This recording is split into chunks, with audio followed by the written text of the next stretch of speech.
All right, guys, here we go. Here we go. Here we go. So these are the different Republican candidates for House Speaker that have now thrown their hat into the ring. Let's go through it. So this is according to CNN. Representative Jack Bergman. This is a guy who barely exists. He looks like he was created by AI to be a standard Republican. Representative Byron Donalds, who I believe is like 12 years old. He just got to Congress. He's one of the few black Republicans in the country, somehow made it to Congress. He's one of the good ones. That's what he would like the Republican base to think. We have Representative Tom Emmer, who again looks created by AI. Look at his square-ass head. That is one of the most square heads I've ever seen in my life. Representative Kevin Hern, as boring as a bowl of oatmeal. Representative Pete Sessions, his name seems familiar, but again, all these Republicans are just cookie cutter. Representative Mike Johnson, fake name. Representative Dan Muser. Representative Gary Palmer. Representative Austin Scott. I love these people who, like, I've never even heard of. I haven't heard of most of these guys, and, like, I follow politics for a living. So you know that they must have giant egos. Also, to look at what Kevin McCarthy went through, and to be like, I want to do that. All right, so, look, I'm skeptical any of these people are going to be able to get it. I really am. I think that the most likely scenario is still expanding McHenry's powers. He's the speaker pro tempore. Or pro tempura shrimp, but like that guy is the default speaker, so my guess is they'll expand his powers. I don't know if any of these guys can hold it. Let me give you a little bit of a cheat sheet here of where these guys stand on the issues, I should say, okay? So here are the names of the Republicans: Bergman, Donalds, Emmer, Hern, Johnson, Muser, Palmer, Sessions, Scott, okay? And then here are the various issues. So, certifying the 2020 election. 3 of them voted against certifying the 2020 election. Or no, excuse me.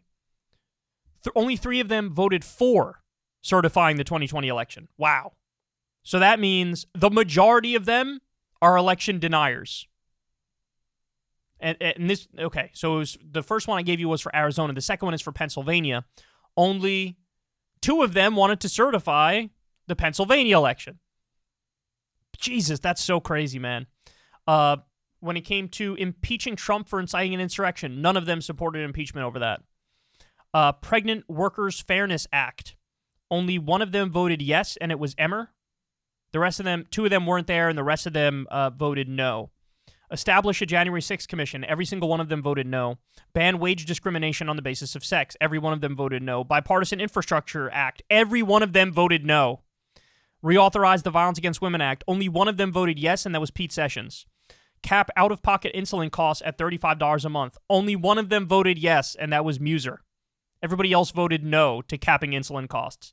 Expand health care for veterans exposed to toxins. Only Bergman voted yes. The rest of them voted no. Bipartisan gun control. Every one of them voted no on bipartisan gun control bill. Ensure the right to contraception. Every one of them voted no. Chips and Science Act. Every one of them voted no.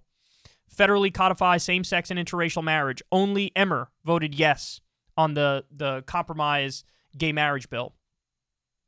Avert default. Let's see, how many of them voted? 1, 2, 3, 4, 5 voted yes to avert default, which means 1, 2, 3, 4 of them voted no on averting a default. So in other words, they wanted Matt Gaetz' hardline bill, which like cut Head Start and Meals on Wheels and stuff. And then avert government shutdown, 45-day continuing resolution. 1, 2, 3, 4, 5 of them voted yes, 3 of them voted no, 1 of them wasn't there. But anyway, look, I show you that to explain to you, literally none of these people are actual moderates. None of them. There are some areas where one person casts a decent vote, but usually it's only 1 or 2 decent votes amidst a sea of terribleness. So, and I don't know who's going to be able to get this. I think the favorite is Emmer, but Emmer's probably going to piss off the Gaetz wing because he wasn't as big of an insurrectionist as the others. I don't know what's going to happen, but it's hard for me to imagine these guys agree on anybody because these guys are in disarray. They're at each other's throats. They hate each other.